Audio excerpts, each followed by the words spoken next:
All right. Thank you so much, everyone, for coming today to my final talk at ASU as a PhD student, hopefully, titled Toward a Science of Software Reverse Engineering. I'm so thankful for my committee. You can see the different committee member names there, but they really put in a lot of effort to making me the scientist I am today, and I'm very proud of that. So I'd like to first begin with why software reverse engineering? Why do this? Why create a science around it? And why do we need it? And to really motivate it, I'd like to look back at some recent events in software failures and how they may have been solvable through reverse engineering. Was anyone here traveling in the summer of 2024?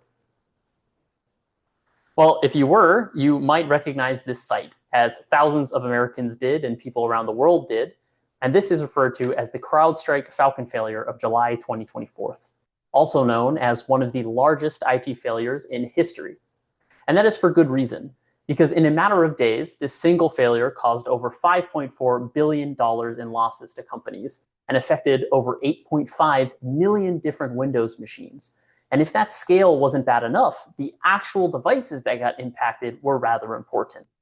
Hundreds of US flights were canceled for this period because these machines were unusable, and none of these different airlines could actually get people on flights because their systems were out due to this failure.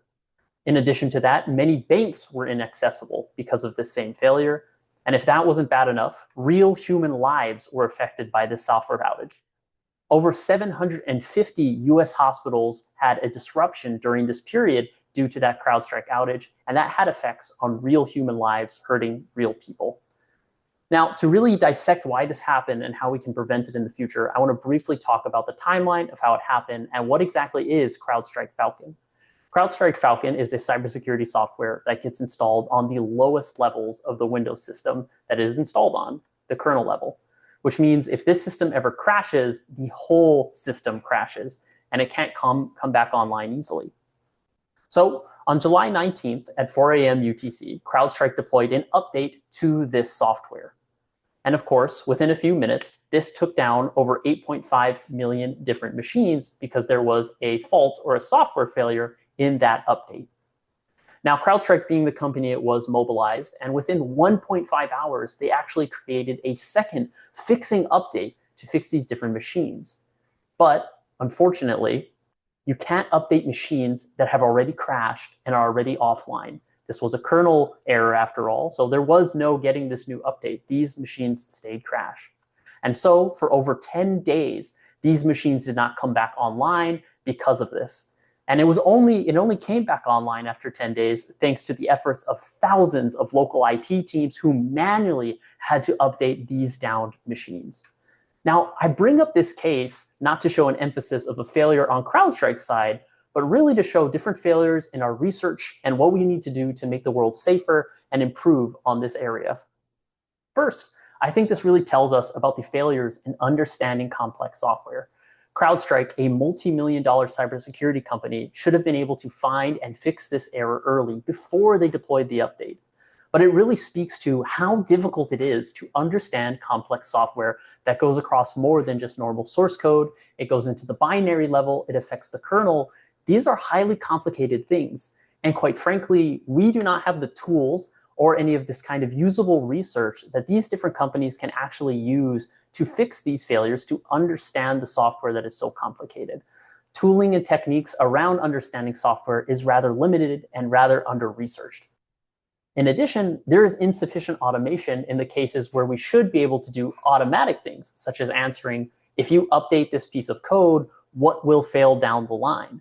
These just don't exist currently, and that is a large limitation in the tooling we have around understanding complex software.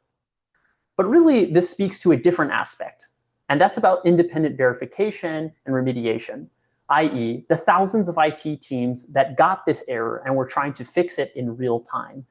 They should have been able to independently repair this error in a day instead of in 10 days.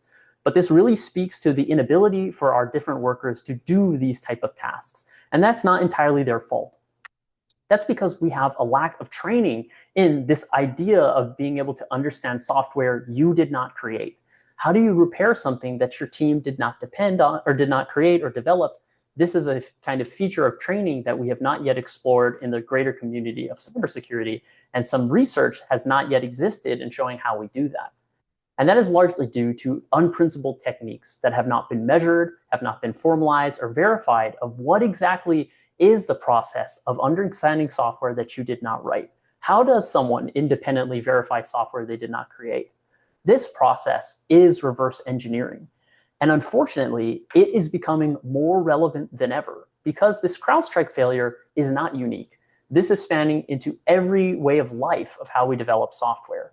The need for software understanding expands, right? First, when you need to secure code written by multiple people, this starts looking a lot like reverse engineering, where you need to look at code that has little documentation and lots of complexity, but you still need to secure it. And unfortunately, it's becoming even more common, as nowadays more and more developers are using LLMs to write code, which they then deploy. And that's unfortunate because this code is not well understood, and that means it is also not easy to fix or to secure, which means as developers go on using these large language models, and as we go into the future, this concept of reverse engineering, understanding code you did not create, will become more and more relevant to every developer on the planet.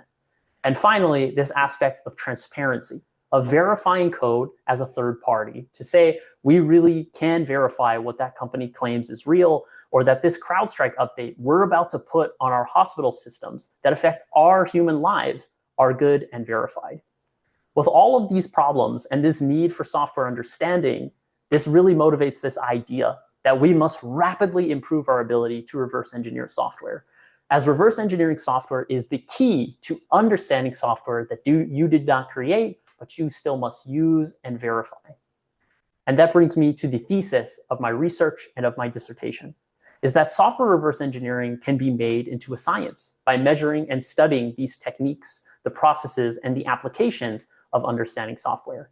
And by making it into this science, we can better improve it and optimize it so that everyone can have this ability to understand and control the software that they rely upon.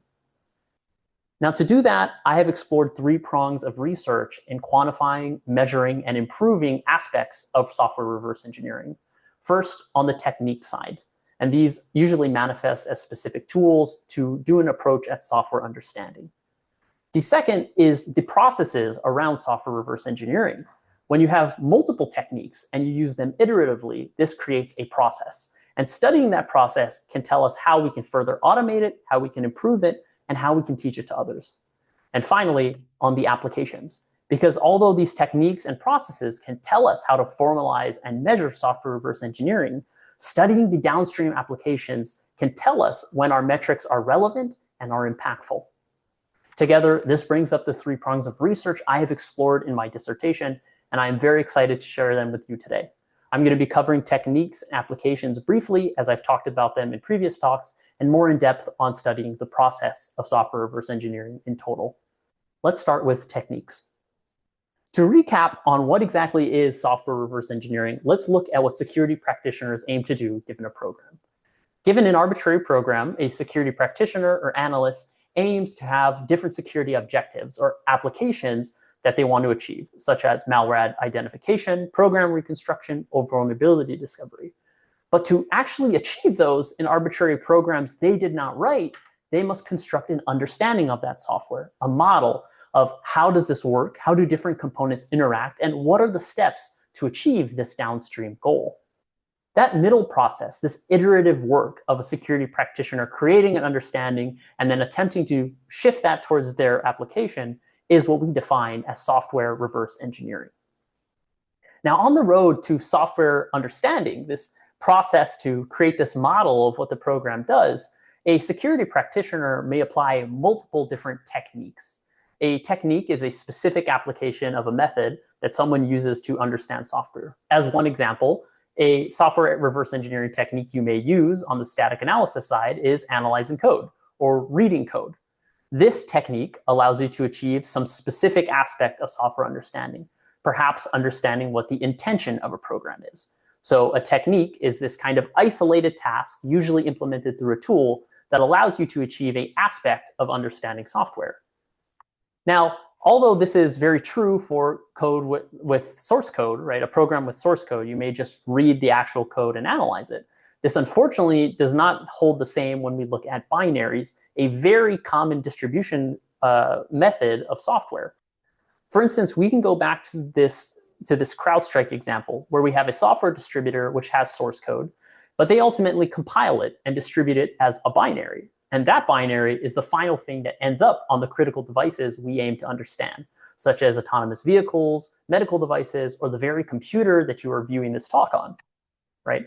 And so this binary is really the thing that a lot of reverse engineers are aiming to understand, and they need to apply techniques that get them to that.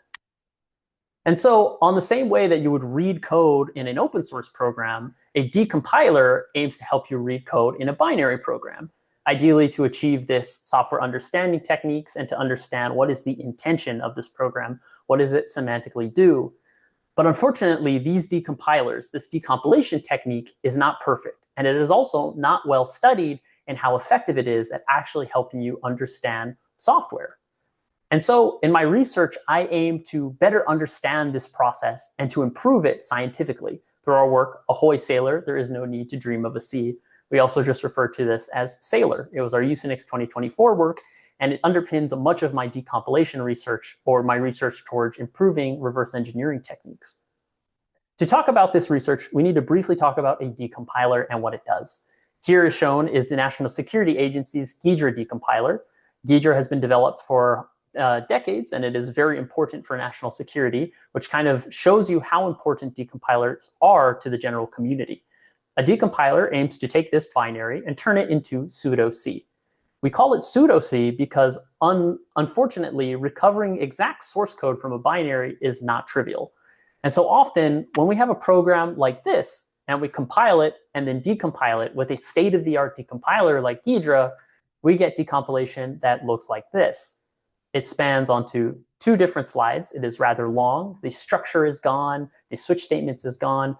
And just generally speaking, it does not look like that original source code. And this is what most modern decompilers will look like and what an average reverse engineer has to deal with. It is not very conducive of getting a better understanding of software. And so in our research, we aim to do 3 things through Sailor, which was first to establish these decompiler or decompilation qualities that are aligned with improved understanding, i.e., what are some of the goals of these decompilers and what should we try to push them to do? Ought they to continue looking like the ones they look like now, or should they look like something different? Once we understood those goals that we wanted a decompiler to do, we needed to define metrics to quantify progress towards this goal, as this is paramount to making a real science around it. How do we know quantitatively and automatically when we are doing a better job? And then finally, given these new metrics and these goals, we wanted to study why these modern techniques fail on them, since currently there is a disconnect between what is a good decompiler and what is not. And so after defining these metrics, we deeply study why do old decompilers fail and develop a decompiler of our own to solve these cases.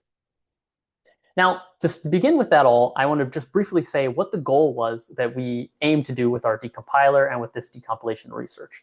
And that's when you compile something and then decompile something, it often looks different. Even in this simple case, which is only 6 lines, it gets expanded into this bigger program on the right-hand side. Now, we surmised that one of the biggest goals of decompilers is to go back to the exact source code that went into the compiling chain before it got decompiled. So to be specific, in this case, a perfect decompiler would give you this decompilation, the exact source code that went into the compiler. Now, to achieve this exactness, it's easy to say that the goal is to measure how close is our decompiler to the source code.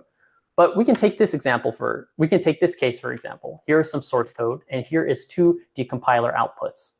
Unfortunately, it is not trivial to know which one of these 2 is actually closer on a quantitative scale.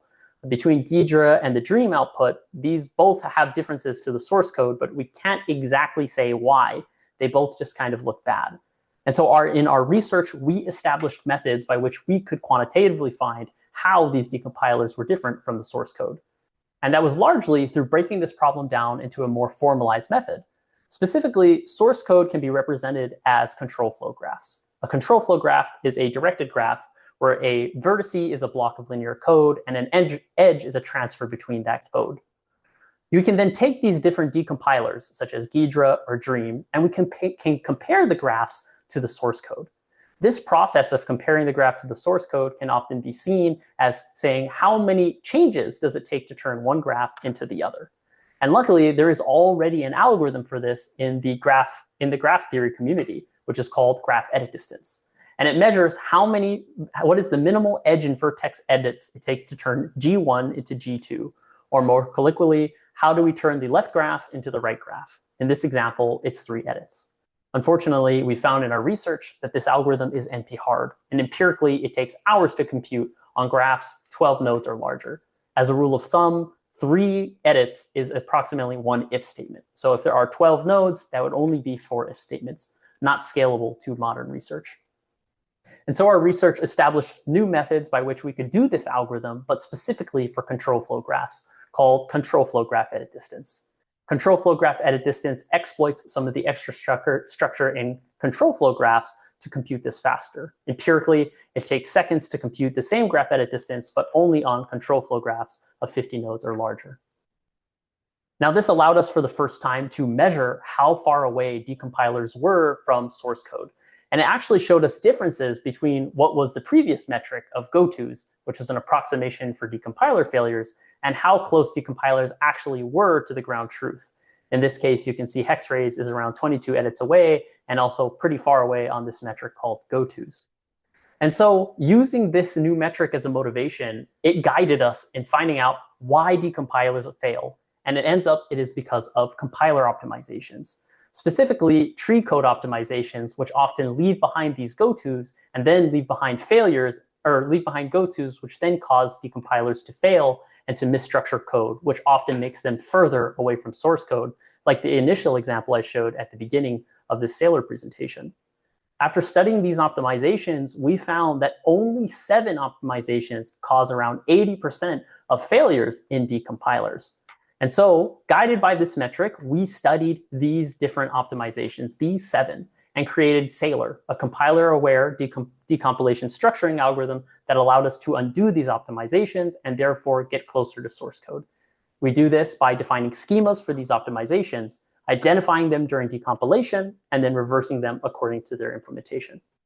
This allowed us to get a decompiler that has one of the closest graph edit distance in history and also the lowest gotos while managing this graph edit distance, i.e. getting something that is closer than ever to source code than has previously been discovered. And this is largely only possible by studying these metrics and seeing how they show us what failures exists in our current approaches. To further kind of reiterate on how important it was to explore these metrics, since 1994, the community has largely chased this idea that reducing complexity is the best way to improve decompilation. But unfortunately, that concept is rather abstract and not well defined. This goes on for around 62 decompilation publications for around 30 years, with this general proxy metric of gotos being something that decompilers ought to reduce, leading us to where we currently are with modern decompilers. It's not until 2024 where we publish Saylor and we show that we need to prioritize closeness to source code, largely through this new metric we created called control flow graph edit distance. And by doing that, we create an algorithm that is more impactful and more readable for the modern reverse engineer. And we see that through the downstream implications we've seen in industry. For instance, Binary Ninja has implemented our Saylor algorithm as part of their own decompiler. And different companies have aimed to merge this into the Ghidra decompiler, one of the most used decompilers on the planet. Additionally, this has been installed over 50,000 times a month through the Anger binary analysis platform. And since the publication of Saylor, we have seen many downstream uses.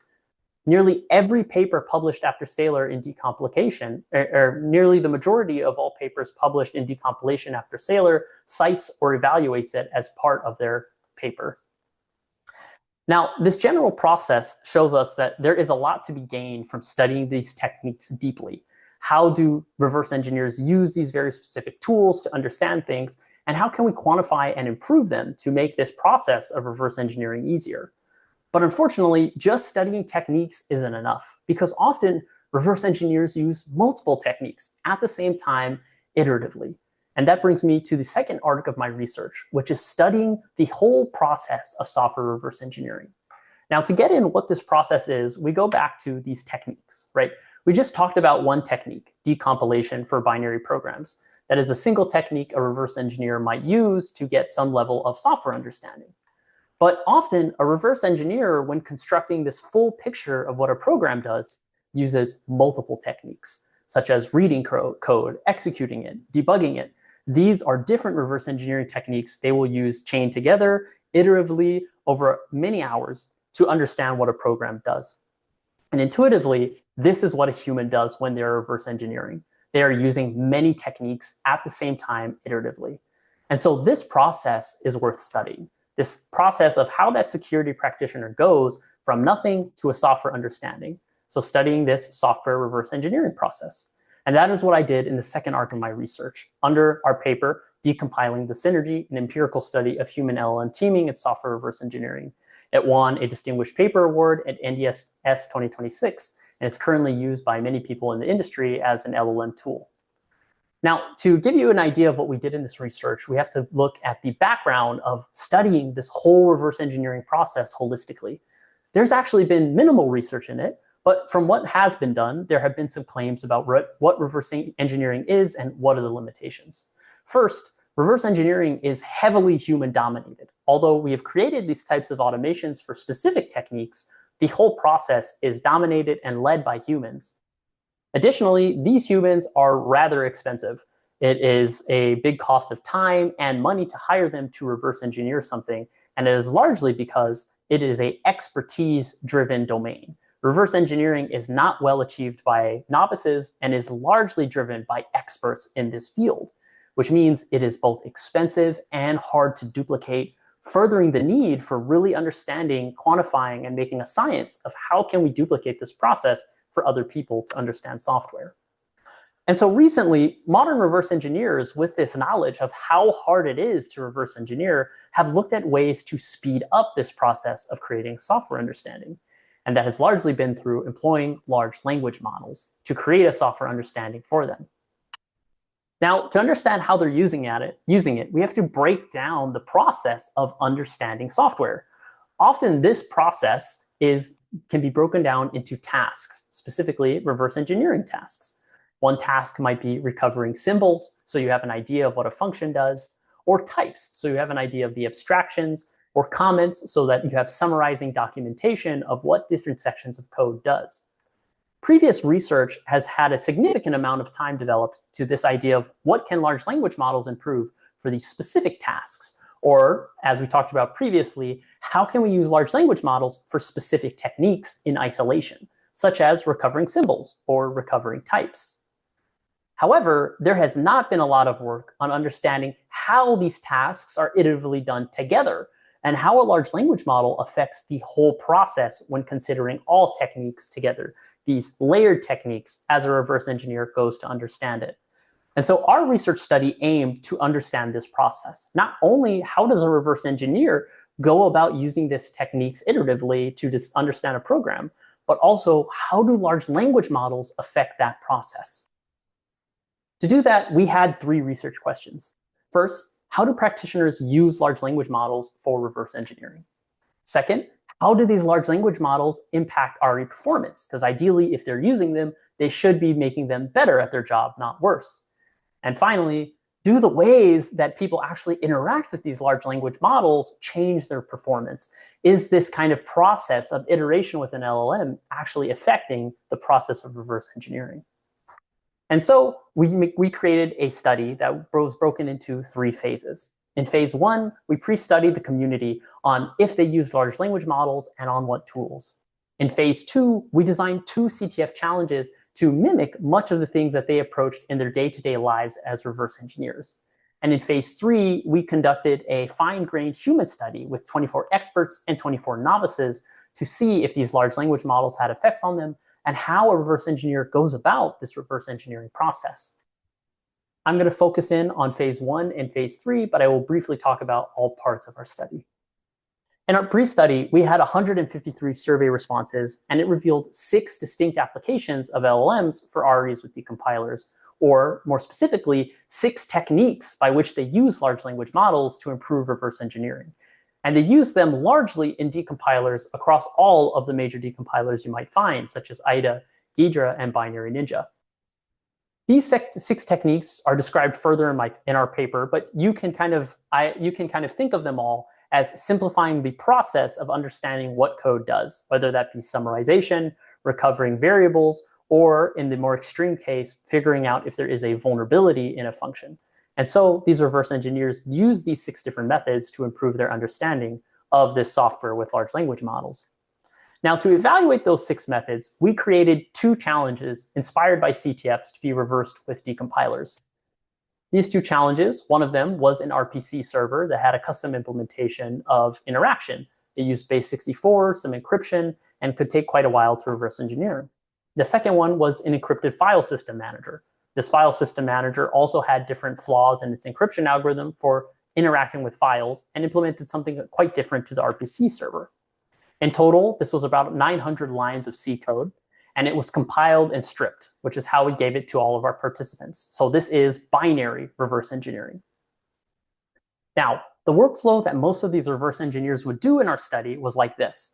Every reverse engineer was given a decompiler, specifically IDA Pro, because that was reported as the most used decompiler in their day-to-day life. We would instrument that decompiler so we could trace every single technique they used while reverse engineering, such as recovering variable names, such as recovering variable types. Then every participant would have access to a large language model, which was embedded in the decompiler, and they would be given a binary to reverse engineer. When they found a solution, they would complete the study and write up that solution to finding the flag from the binary. This often looks something like, how can I interact with the RPC server to grab the flag file off of the server? Now, in general, this was all done through the web browser. All of our participants had access to a virtual network computer, and this is what it looked like. They would have IDA Pro in their web browser, and they would interact with different LLM tools, as you can see in this picture. For instance, down here, one thing they might do is summarizing what does this function do? Or does this function contain a vulnerability? And so our experiment looked like this, to have a control and to have a treatment group of seeing how effective large language models were at changing their reverse engineering process or affecting them. For every participant, they would do 2 challenges. On one challenge, they would not have access to a large language model, and this would be the control group. On the other challenge, they would have access to a large language model, and this would be the treatment. This allowed us to compare both the performance against participants and against themselves to see how well large language models improved them or degraded their performance over this reverse engineering process. Finally, we had to create a scoring method to score these different reverse engineers as they used large language models or did it by themselves. In prior work, most of this approach to scoring how someone reverse engineers a target and writes this right up has been quite binary. It assumes a linear approach, and either you solved the challenge, got the flag, or you did not. From our practical experience and from our knowledge from Saylor and doing this ourselves, showed us that the process is much less linear than previously thought. For instance, it may look much more like this. There are failures and achievements along the way to actually getting the flag. You may even not get the flag at the end of the study, but you still did a lot of reverse engineering and therefore should be scored appropriately for how well you did. And so we created this system of checkpoints, that during the reverse engineering process, there would be checkpoints in your description that tell us how much you understood. For every challenge we made, there were 8 built-in checkpoints. As an example, one checkpoint is identifying that you needed to base64 encode all packets before talking to the RPC server. These correct checkpoints over the total time it took them to create their solution description is what we called the software understanding rate, or the rate at which practitioners understand important key points to the challenge on their road to solving it. With this together, we were now able to do our full study where we analyzed how people did with and without large language models. As an overview of the total experiment, we had 48 participants, 24 experts and 24 novices, which we established through a variety of tests and reports from the participants of their prior experience in reverse engineering. This created a total of 109 hours of recorded reverse engineering across all participants, and this had a total of 1,517 LLM queries, or 1,500 times that everybody tried to interact with an LLM to help them apply a specific technique in reverse engineering. In total, and one of the more interesting things from the beginning of this study or this overview is how often experts and novices use these queries. In fact, between expert reverse engineers and novice reverse engineers, they both used large language models approximately the same amount, which when we began this study was not intuitive to us. We had estimated that novices would use it much more than experts. But in fact, both groups used it approximately the same amount and had no statistical difference, indicating that these are highly lucrative tools to everyone, regardless of expertise. Now, I want to overview some of the most important results from our study and what we gathered from doing this research on reverse engineering with LLMs. First, that LLMs offer us this ability to close the expertise gap rapidly. Novices approached expert levels of reverse engineering with a nearly 2 times increase in understanding rates when they used large language models, indicating that this really is an equalizing technology and may be able to improve how novices reverse engineer. Often, this was due to function summarization. When we looked in deeper of what exactly they were using it for, they used it on many cases that look like this. For instance, we have this code on the left-hand side that a novice might go to and say, large language model, what does this code do? As a quick kind of 20-second pause, does anybody in the audience know what this code does? I'll just give you a second, see if there's any crazy experts in the room. There's one, Will Gibbs. Yes, you are right. This function decrypts one 64-bit block using the T, or tiny encryption algorithm, which is a rather common function that you might see while reverse engineering if you're an expert. But to novices, many had never seen this function before or had been unable to identify it quickly. And this is where a large language model really closed the gap. Instead of focusing on this and looking for a vulnerability, participants were able to skip it because they recognized that this is a common algorithm.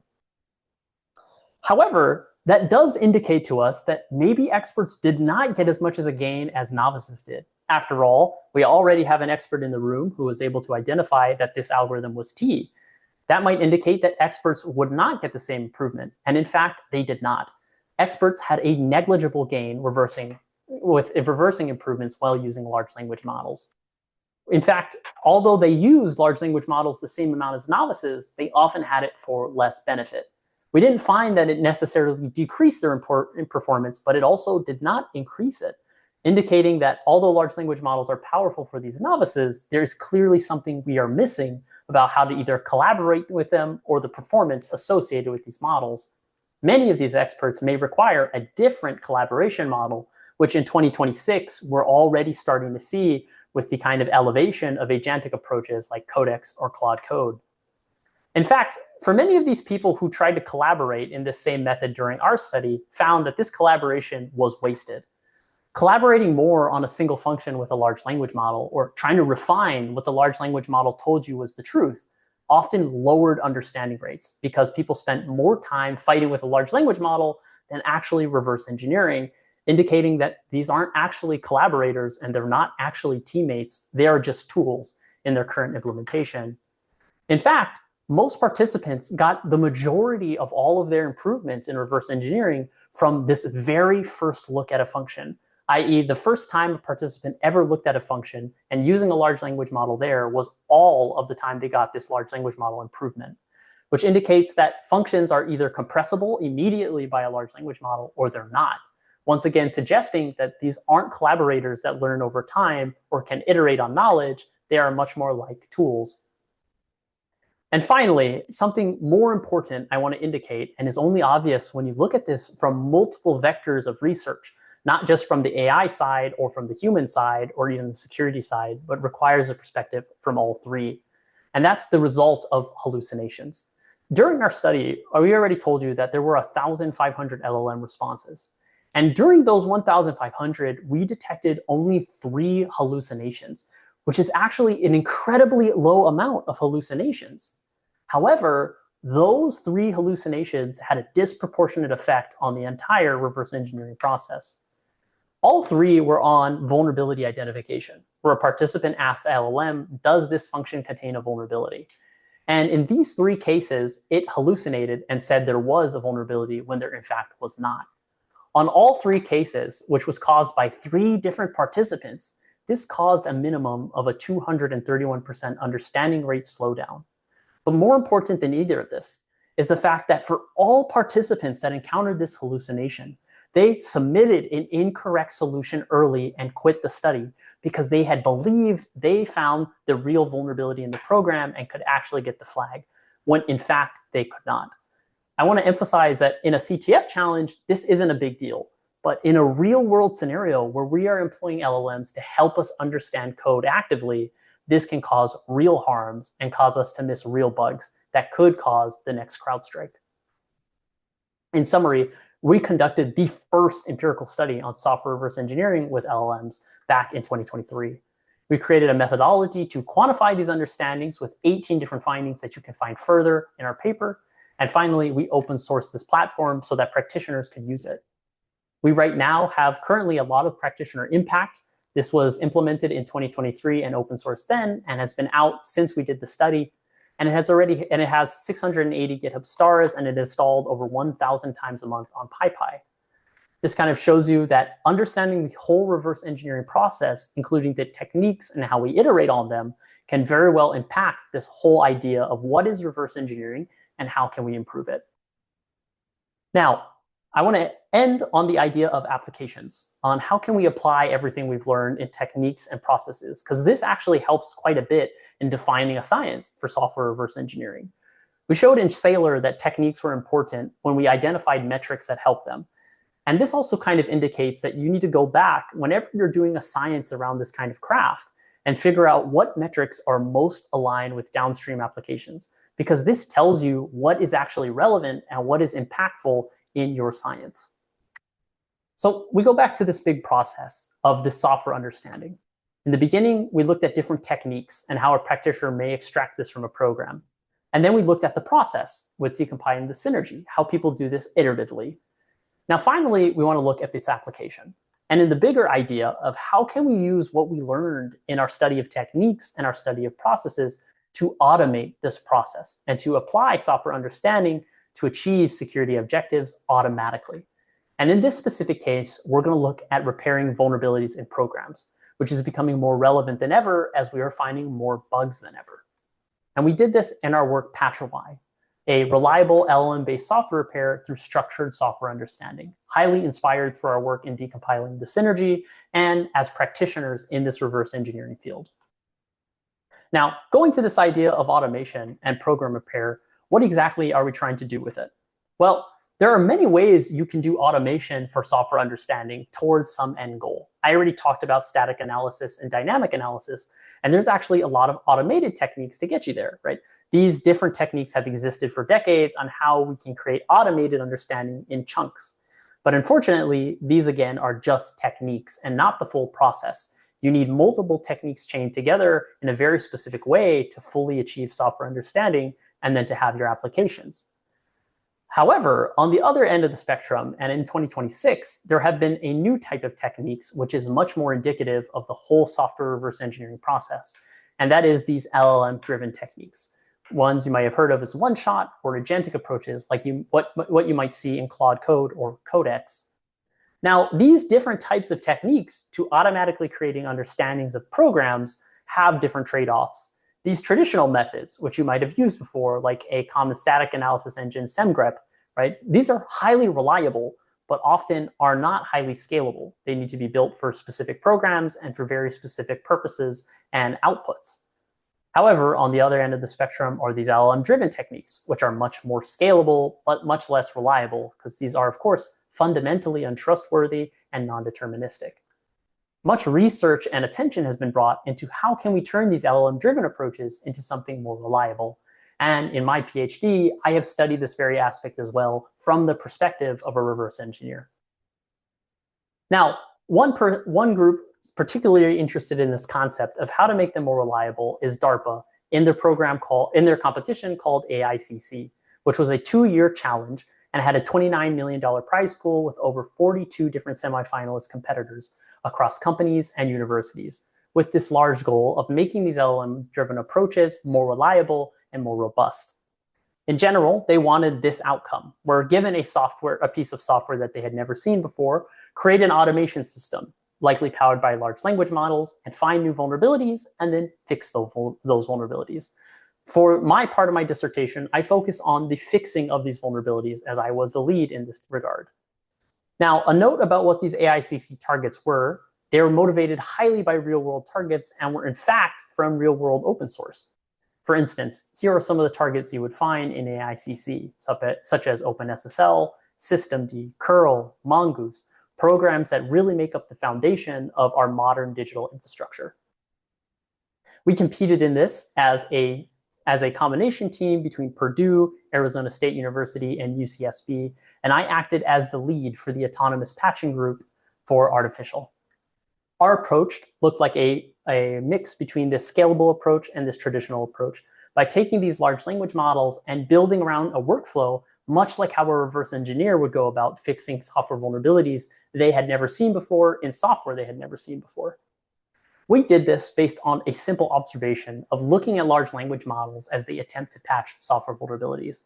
If you were to give source code and a vulnerability to a large language model and ask it to fix it, it's very likely that it would actually produce a fix for you. But the unfortunate truth is that fix is likely incorrect, and for very specific reasons.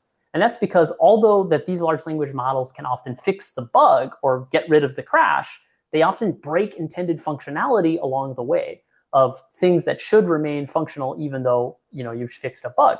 And this can be evident in something like the CrowdStrike bug, where if they removed the crashing code, but also removed all of the cybersecurity functionality of this Falcon Strike code. In our approach, we decided to take a more traditional kind of minded phase-based approach to this patching, where we approach this like how a reverse engineer would and put large language models in the middle of this. And this would ideally taper off more of these incorrect fixes. The way we designed this is by observing how reverse engineers normally do this vulnerability repair process in software they had never seen before, highly motivated by the work we did in decompiling the synergy. Given a crash, a reverse engineer likely would take 4 phases when trying to fix that crash. First is root cause analysis, or finding out which functions might be related to the crash. The second is cause prioritization, or of all of these causes and these different functions, which should I look at to repair first, since there is limited time and limited resources. Next, they would attempt to write a patch for it, depending on whatever the language is, and finally, try to verify specifically the code that they added to this new code base, or patch testing. And so in our research and in our design of PatcherY, we aim to make automated approaches at each one of these phases, putting large language models in the center so that they would be more like a reverse engineer when we kind of use them as a tool.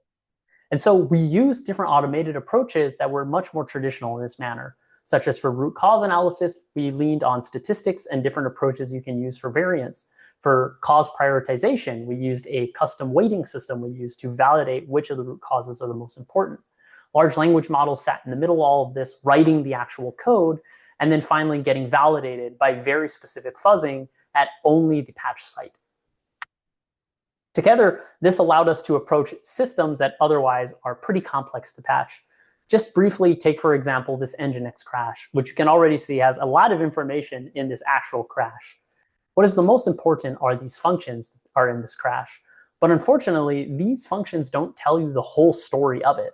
In fact, when you execute any kind of code in Nginx, it's very likely that you execute more than 200 unique functions that can lead to a given crash.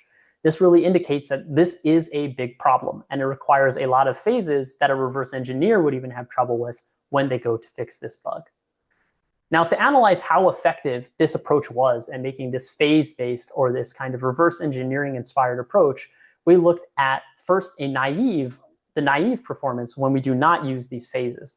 For instance, we can take this Nginx bug that I just showed you, this crash, and the source code, allowing a large language model to read code as they need and read the crash, and ask it to fix it. And in fact, in 7 out of 14 cases in the AICC Nginx dataset, these large language models can actually correctly patch it, eliminating the bug and also keeping previous functionality. But unfortunately, this is deceptive, because although they do correctly fix these 7, they almost always will give you 14 patches. and 7 of those will be incorrect and break previous functionality, because these large language models are biased to give you a fix. And so instead, we studied our approach on using this phase-based kind of triaging and patching. And this showed us some different results. When we used this phase-based approach, we were able to go from 7 out of 14 to 12 out of 14 Nginx patches, which was a significant improvement for the competition. But there are still limitations in this approach, because in this new world of agentic systems, we are seeing that these phases that we predefine as reverse engineers may not always be the right way.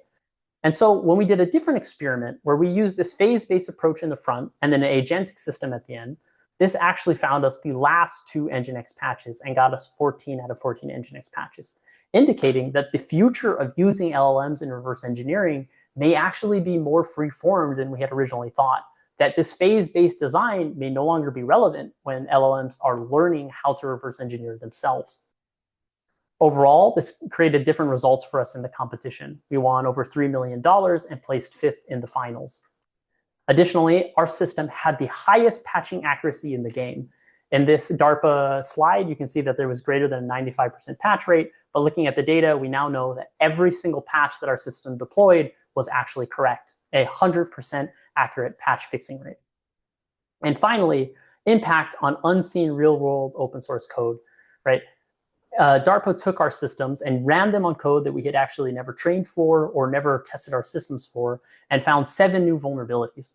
And of those 7 new vulnerabilities, we created verified patches for 4 out of 7 of them, showing again that when you take this approach of really stepping back and understanding how you go about understanding code, you can make a system that can reliably fix things automatically and apply these security applications that we hope to see. I'm going to skip this because I'm a bit over time and talk about the future. Now, we've talked a lot already about how you can do this studying of different techniques, how you can study the process and the applications. And in my PhD, I have done much of that work to move towards establishing this science of reverse engineering so that we can make a world where people can understand and control the code they have. Often, much through my PhD, I have done research that has spanned over 3 areas. First, in program analysis, as you might have seen in my decompiler research. Second, in human factors, as you saw in my decompiling the synergy work. And third, in artificial intelligence, which you'll see in my PatcherY work and how we designed the system. My PhD sits snugly in the middle of all 3 of these, and I intend to continue to do work that overlaps between all of them to enhance this field of reverse engineering and make it more reliable for people to do software understanding themselves. In the future, I'm looking to look at more of the crossroads of these. First might be these human factors and artificial intelligence. As indicated by my work on decompiling the synergy, there is a lot of evidence that trust may play a large factor in how effective these AI systems are for reversing. Do humans actually trust large language models? And how can we establish or measure that trust? As we go into the future, models will get more performative, but will humans still trust them the same amount they trust them now? This is something I think will be impactful in understanding how reverse engineering will change with time. On that same note, people are going to be using large language models more than ever, and they may be working with each other more than ever as these targets get more complicated, or as the normal code we see being created gets bigger due to the advent of large language models. And so I'm interested in understanding collaborative reverse engineering. How do people actually interact with a large language model outside of the process we created in decompiling the synergy? They're getting more complicated and more performative. And I want to see if we can look at ways to break down this process and create a more collaborative framework where humans can verify claims as large language models make them. And on a last front of the crossroads between program analysis and artificial intelligence, I'm interested in what we can study in verified decompilation transformations. Over time, we will see that decompilation plays more of a role in understanding binaries, and large language models may come to improve those very decompilers, but how they improve them matters significantly for this downstream performance and on what is actually real, again, mitigating what we see as hallucinations or unreal transformations. Together, this brings together a full vision of what I hope to achieve in the rest of my scientific career, which is returning software control to stakeholders. Reverse engineering is the process of understanding code you did not create, and it is often for this hope that we can control software that runs our lives. Much of the software that runs my life is something I don't even understand, and I want to make techniques, tools, measurements, and ways to improve how everyone can do this process of understanding, especially for our stakeholders. And that goes for either verifying third-party software or doing automated risk analysis or independent software patching. These are all things that are only enabled when we actually look at how to give control back to stakeholders, largely through this concept of reverse engineering and improving software understanding. And aside from that, I want to go beyond just research. One area I'm interested is in software repair. When people reverse engineer, they often modify code, and how that is affected when we go into the future, when more people will be able to do this, has a lot of implications I'm interested in studying, such as liability, rights, and enforcement. Together, that sums up the majority of the PhD I've done in my career here at ASU and what I hope to do going into the future. I want to finish on a personal note. It's going to be brief in this version because I'm not saying it here, but I'll just do the very brief version of the timeline of my PhD. I started at ASU in 2017 as an undergrad, but I started my PhD in the spring of 2021. Since then, I've had a multitude of events that largely started since AICC was announced, when Saylor was accepted, when decompiling the synergy was accepted, and then the defense now happening in the spring of 2026. And this is pretty descriptive of all of these kind of major academic events that happen, but I also want to call out other events that really shaped who I am as an academic. During the period of summer 2021, I began as a lead developer for this project called BinSync on collaborative reverse engineering, which largely led to my other work called Decomp to Debug. These have offered me a lot of kind of appreciation from the open source community and reverse engineers that want to know how they can apply reverse engineering practically and the research we've done. And it has really drastically shaped how I view practical and applicable reverse engineering. Additionally, since Saylor was accepted, I have become more well-known in the decompilation community, creating something called the Decompilation Wiki, which was my attempt at giving back to the community information I had learned over my PhD, and then the creation of the SURE workshop at CCS 2025, which had over 15 papers admitted to it, or sent to it, and a few accepted. And this was really kind of a big moment for me as an academic. With that in total, I want to say that this was a big timeline, and it was very impactful, all of these different events, from my professors helping me to my collaborators. This is kind of what made up the PhD you see now and makes up the scientist I hope to be in the future. And on that note, thank you very much, and I would love to take any questions you might have. Thank you.